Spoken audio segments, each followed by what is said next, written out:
So, this channel is no stranger to games that I don't believe a homeless person would even wish to play to pass the time. I've gone through a collection of mistakes both in the form of a playable digital experience you can maybe call a game if you want to stretch the parameters of the word, to the point where I'm fairly confident in saying I've seen some of the worst there is to offer. But I also know there's countless more games as terrible as the ones I've played. Though as a treat, I decided that for this video, I will actually play good gachas. For once, I will not have to risk a virus from the scam games I download. I can actually play Peak, and because of that, I decided to ask you, yes, you specifically. Even if you didn't suggest anything, you specifically are responsible for the games I spent the last 2 weeks playing. But I decided to ask on Twitter what gachas y'all think are underrated, and those will be the games I play for this video, which this is also my way of dodging accountability, because if you see a gacha here that you think isn't underrated at all, don't blame me. Blame the people on Twitter or my friends for suggesting it. Though, with that being said, I can only stretch that excuse so far because some people were asking me to play Nikkei, and I'm gonna keep it 100. I don't think it's possible for me to call that game anywhere close to underrated. I'm sorry. Like, hey, if people really want me to play the game and review it, I will. But for this video, I'm gonna have to veto it. Though, with that being said, let's get into the underrated games you wanted me to play. And if these games are trash, on everyone's soul, we all dying. So you better hope they ain't.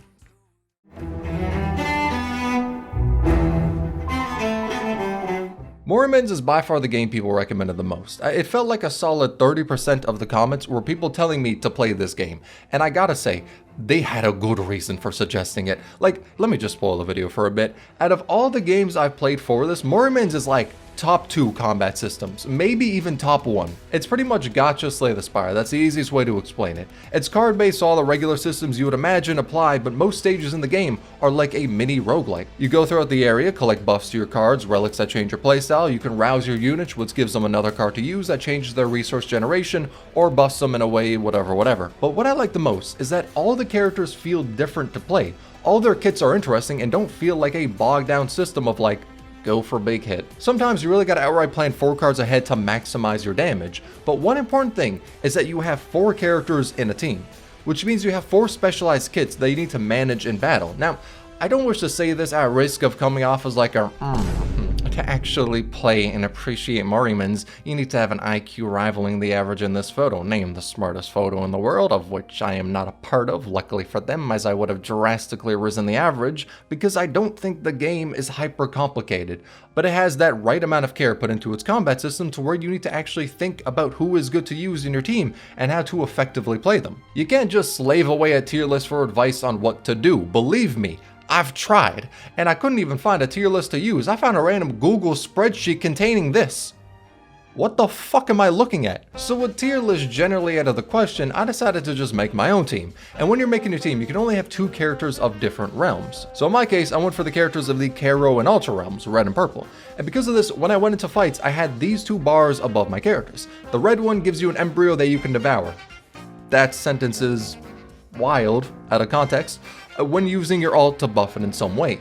And the Ultra one makes it so after you fill all these slots with cards, you get an extra turn where you can use all the cards you built up. So you got this system on top of what the enemy's mechanics are, on top of your own 4 different units' playstyle, on top of whatever relics you've gotten in your run, on top of whatever card-specific buffs you have, on top of whatever system cards you got in your run, on top of whatever story-related card you got. So much goddamn toppings, bitch, you're working at Subway. Or you joined a weird Discord server and had the displeasure of reading ERP the second you open General. Not speaking from life experiences. Either or, you know what I'm talking about. There's so many layers put into the combat system of the game. It's easily the best selling point of it. Bar none, I don't care. Like, you can maybe say the art is up there because, yeah, it looks beautiful or whatever, but like, you can see art in a fucking museum or some shit like that. You know what you can't see in a museum? You deleting a boss in 1 turn. Way more serotonin from that.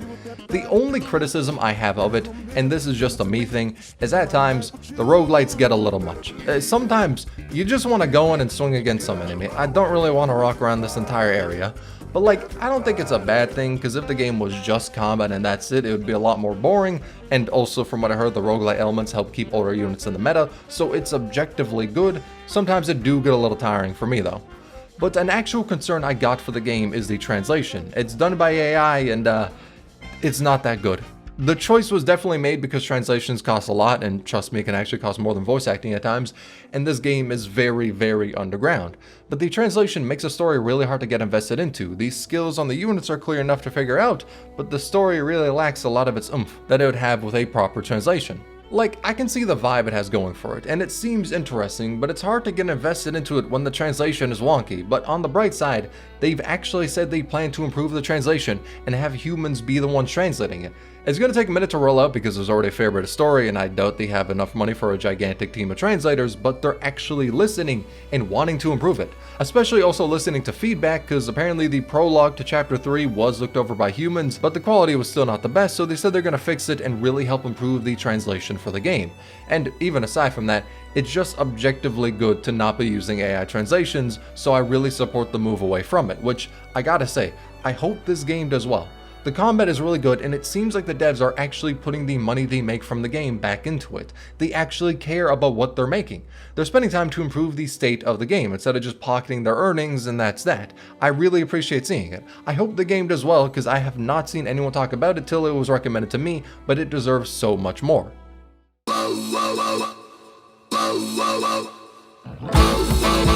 This is a game I've heard a lot about in passing, but never hopped into it myself. So when I went into it, I didn't expect the story to be about you leading cats to try and take over the world. That, never really thought it'd be the case. But the gameplay of the game is pretty simple. You get money, shit out a cat, kill stuff, get more money, get more cats. There isn't really anything insane to the gameplay loop. It's a simple bread and butter system that I expect from a game that is 13 years old. Jesus Christ. Now, as I progress more in the game, I noticed the little ways in which the combat system gain more depth. Like, if you're being swarmed by enemies, you want something that can attack quick. If there's some really strong enemies, get some meat shield or hard-hitting single-target units. And then there's different factions of enemies later that increase this depth and influence who you choose to bring into the stage. But with that being said, one thing I did notice about the game is that at the beginning of it, they really don't give you shit in terms of pulls. Like, a lot of gachas shower you with them, then as time passes, makes them about as rare as diamonds, because making the player get to experience a lot of new units at first and feel the game is very generous is a good business strategy. But for Battle Cats, I had to finish the first 2 chapters of the game for my first 10 pull using just the premium currency, and these chapters ain't short. Big dog, they're long.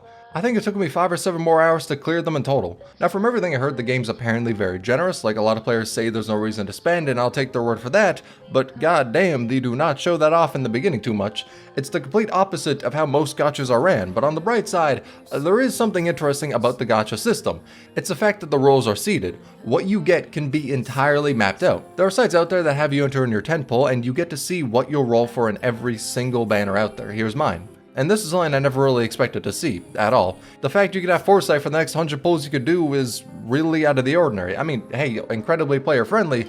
Don't think that was the goal. It was probably done because the game's made 13 years ago, but I mean, hey, we'll take it. But going back to the game part of it, there's a system in place to where you can level up and evolve your units. So after beating a stage, you get some EXP and you can throw it at who you got. After you hit 10, you get your first evolution. Just some simple stuff like making your swimmer have more drip, turning a cow into a giraffe, an idol into more of an idol, or making your titan evolve into an eldritch abomination, to then later evolve it into that. Yeah, that evolution makes sense. And these evolutions are important because the game doesn't really make the enemies stronger by bloating up their stats, and that's just it for the supposed difficulty. Instead, their mechanics become more in-depth, like zombie enemies that you really gotta play around. It's an interesting way to shake up the gameplay, and you know, I wasn't able to get terribly far because I was playing all these other games, but I'm interested in how they change up the formula later down the line. Let me just Google real quick. Well, apparently the game later has angel and alien enemies. Seems a little divorced from where we started, but alright. Also, apparently you can get fucking anorexic Mewtwo as a cat, or someone's Terraria OC. Goddamn Gaia holding up the world tree is one. A dragon that's Pokemon fusioned with a castle. This thing ripped straight from the Mandela catalog, and apparently there's collabs too, including fucking Street Fighter, Madoka Magica, Fate, probably had a better story than the Honkai Star Rail collab, Hatsune Miku, fucking Evangelion? And a game about cats taking over the world? Wait, okay, this game might be peak.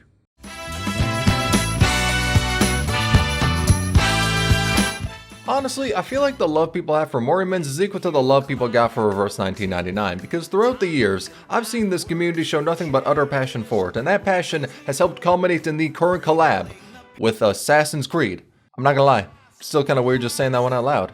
it's not really what you would come to expect from a collab. I mean, like 70% of Gachas doing it with Persona 5, which kinda glad this one ain't so it doesn't get hit with the curse of Ra, but when I heard it announced, I was wondering just what they were gonna do with it. Like, most of the collabs out there, you know it's to cash in on whatever anime waifu there is, but in this one, you're rolling for Ezio Auditore, for a grown-ass man, with a beard.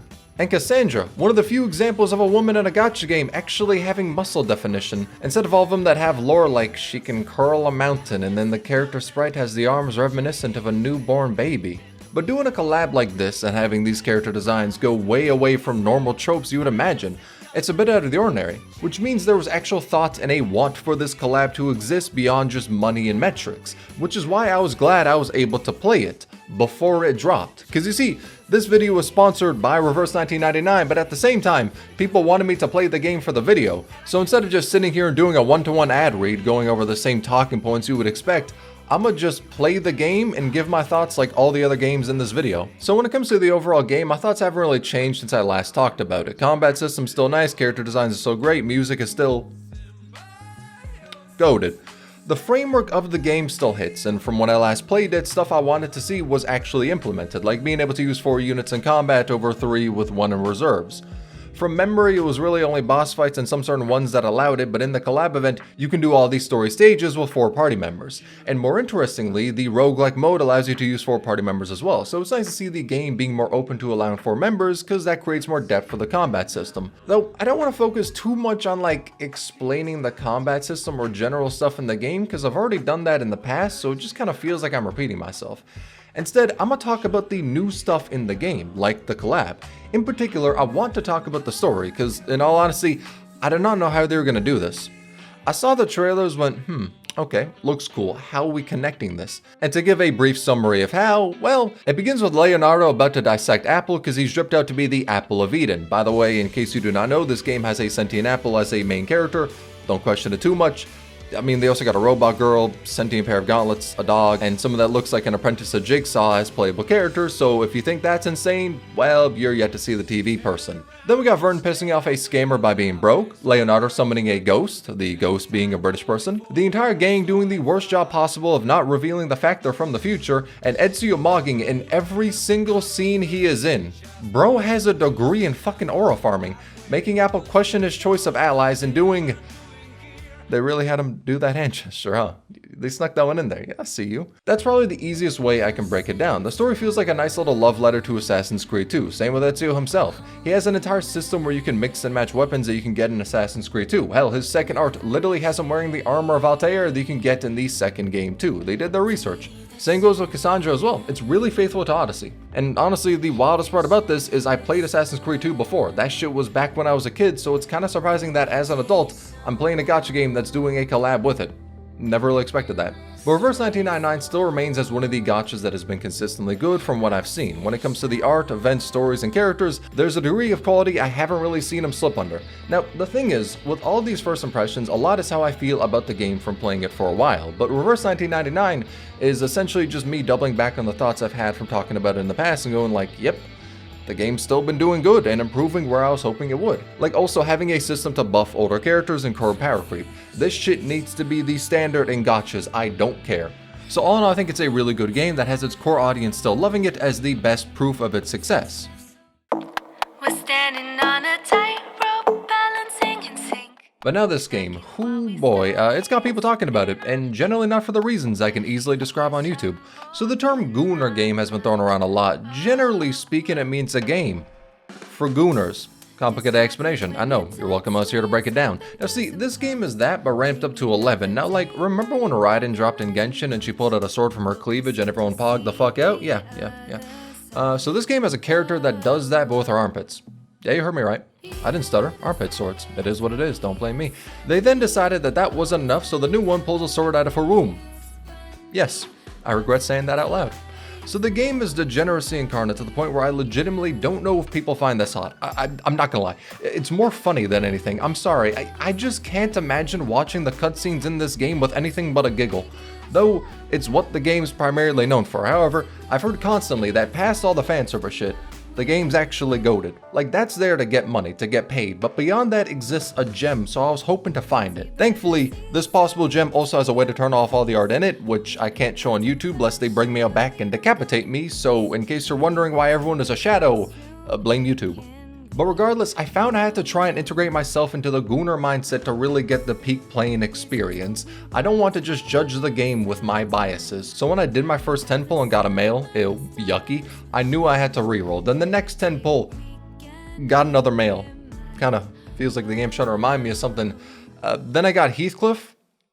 What the fuck is he doing in this game? But then I came to the conclusion of how I actually am. Bitch, I'm neither a waifu or husbando player. Motherfucker, I'm a meta slave. So I whipped up a tier list and followed that. And going into the combat, it's done pretty interestingly. So it's formatted like this, where enemies are in specific tiles and your skills cover a certain range in those tiles or your own for buffs. Then you choose the order of your attacks. Generally buffers first, damage later. But one thing you could do is knock back enemies to help group them up for your big attacks to hit.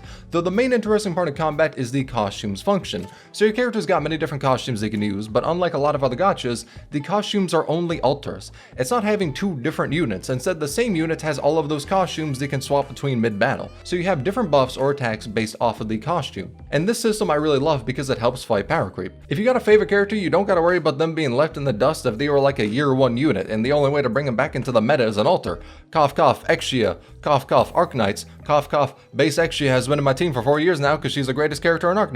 But instead, if you got a character you love, all you really gotta wait for, if they've been power crept, is just for them to get a new costume, which happens a lot quicker than something like alters, but also a new costume, since you could use it with the old one, may just act like a buff to that old costume because it can give some resource that character is looking for. Like for example, this character has a strong nuke skill that gets buffed if the enemy is burning, and the team comp I ended up getting, I used someone else to burn the enemy, but if you have a different costume on the nuker, then she can apply that burn herself, and with that, execute the nuke. Having the other costume acts as a buff to that one. It's a solid system, especially when put into a wife or husbando game to where people would want to keep using their favorite units while still being meta relevant. Though, with that being said, from what I've played, I didn't find the combat to be incredibly interesting.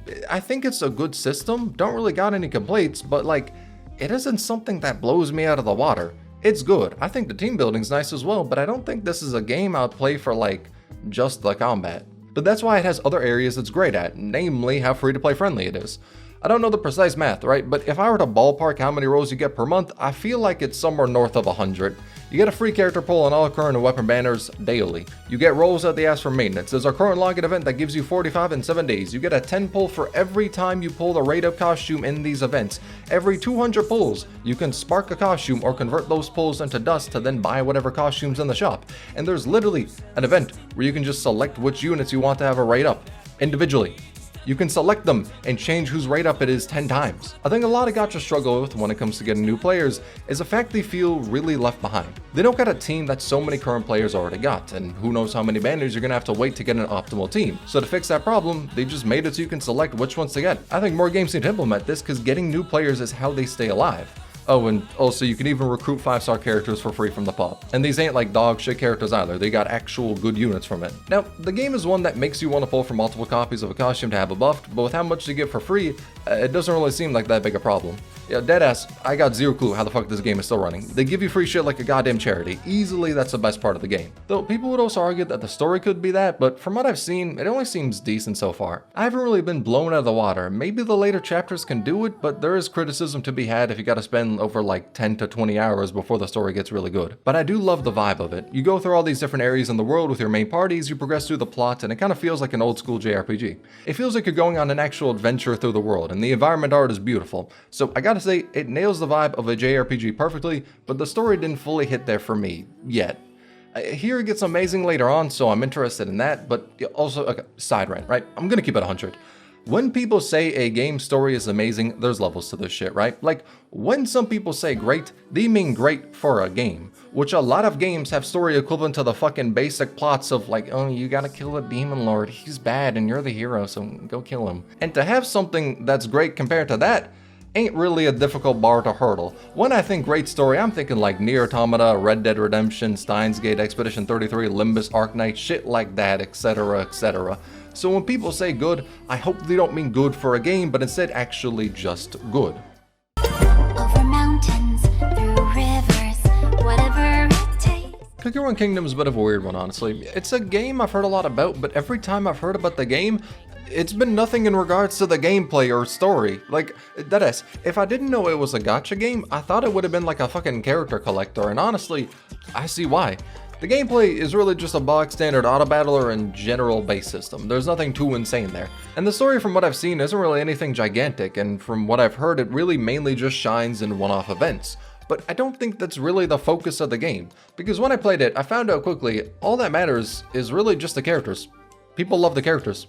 I haven't seen a soul walk up to me like a distinguished gentleman saying, the pros and strong suit of Cookie Run Kingdom comes from its engaging and in-depth combat system, full of twists and turns that will keep you on the edge of your Herman Miller Aeron chair. Like, the feel for me is that it's just not where the focus is. It really seems like a game where you just find characters you like and enjoy seeing them pop up in events and shit. And it does that well. The character designs are really nice, and I've seen enough of these cookies have goddamn cults of fans to where I'm pretty sure they did something right. They do AMAs with the cookies, relationship charts, it's where the focus of the game is. But that also makes it hard to really, like, review the game. Because I feel like if I sit here and give a long-winded explanation about the gameplay, I'd kind of be missing the forest for the trees. Or the trees for the forest. I forgot which way the saying goes. Or in this context, I suppose it would be cookies for the batch. Either fucking way. I think the main thing that would make you love this game is just seeing the characters interact. That appears to be the end all be all. Though with saying that, I've also had people who play this game immediately warn me about the power creep and grind in it, so that kinda does suck to see, not gonna lie. Though, all in all, I think the game's alright. Not really my cup of tea, but I see why it's loved. Okay, next game up is... Brother, that's not even a gacha game. What do we have on the... Alright, okay, whatever, yeah, sure, yeah, it's a gacha game now. Yeah, time to speedrun a review. Cold, the air and water flowing hard. Warframe is one of the few games where I can easily and honestly say the developers have the same amount of love for it that the community does. Within current times, it's rare to see developers actually care about what they're making. A lot of games recently have felt like means to an end, that end being fucking piles of money. Fucking Scrooge McDuck, but that's 90% of current AAA studios. So to have a game that gives a shit and is also a live service, that's rare as hell. And yes, I understand the irony of a gacha game player saying this, yet Warframe is a game that shows what utter passion for what you're making can achieve.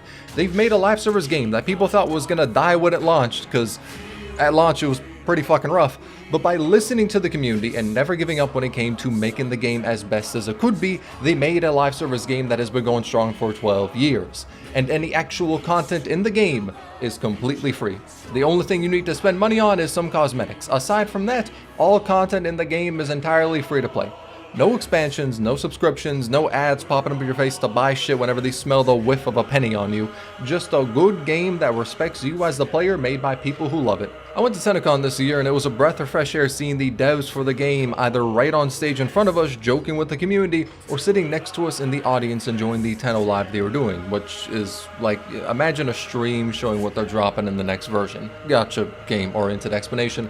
But it was so different from all the corporate streams I've seen where the devs come out and on their face you see nothing but the complete and utter desire of not giving a flying fuck and wanting to bounce. Especially if they have a CEO or someone in a high position out there. Oh my god, you've never seen someone genuinely give zero fucks until you watch a suit on stage trying to be passionate about a game. So all in all, I gotta say Warframe was one of the best live service games I've ever seen because the main driving force isn't a desire to make money, it's a desire to make what they love and share it with a community that loves it equally as much. Now, that's it for the games I played, and to give some closing thoughts on them, I'm gonna do something I'm going to regret. I'm gonna give them a rating. Now, with saying that, I feel like I need a fucking essay and explanation as to why the ratings I give these games cannot be seen as an absolute to how they are. Because people are 1,000,000% going to see me rate one game and use its rating to say a game lower than it is shit. That's not how this works. Any rating I give for a game is just how much I personally enjoyed it. Like, I would be more keen to rate a good visual novel much higher than Fire Emblem Awakening or some shit. Because out of all the times I've tried to get into, basically any Fire Emblem game, the gameplay just didn't stick with me. I don't like the genre, sue me. But people who actually like fucking gameplay in their video games would think it's dumb to rate a visual novel higher than one that has you play it. And also, I haven't been able to experience everything these games have to offer as well because that would unironically take a full month or even more to do. So keep that in mind. But in terms of the ratings, Moriman's 9 to 8 out of 10. Everything I've seen is incredibly promising. The main thing I want to see fixed is a complete move away from AI translations, because like, even if you don't care for the ethics behind it, it's still objectively bad for players. But they are doing that, and with more support, we'll get rid of it quicker, so that main concern is being addressed. Battle Cats, 7 out of 10. Fun to hop in and play, fits being a mobile game perfectly, but there's no big overarching thing to keep me invested over just playing a stage on my phone as I'm waiting for like the dentist or something. It's fun, but for something that can fully grab my attention as I'm at my PC playing games, there are others I would play before it. Reverse 1999, 9 out of 10. Every point of the game, like art, story, and characters, is good. I don't really see any big failing with this game at all. Not to say it doesn't have flaws, because everything's got them, but to say that the game has been consistently good over the years since its release. Brown Dust 2, 7 out of 10.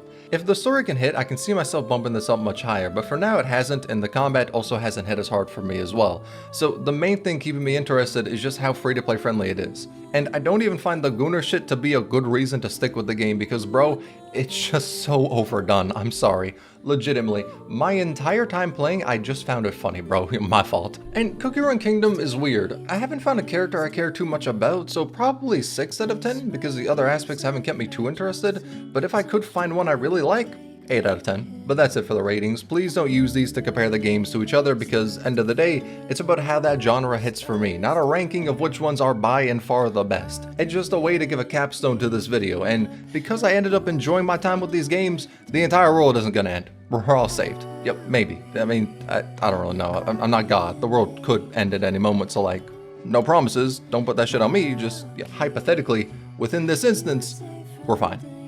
Y'all recommended actually good games to me. A place where you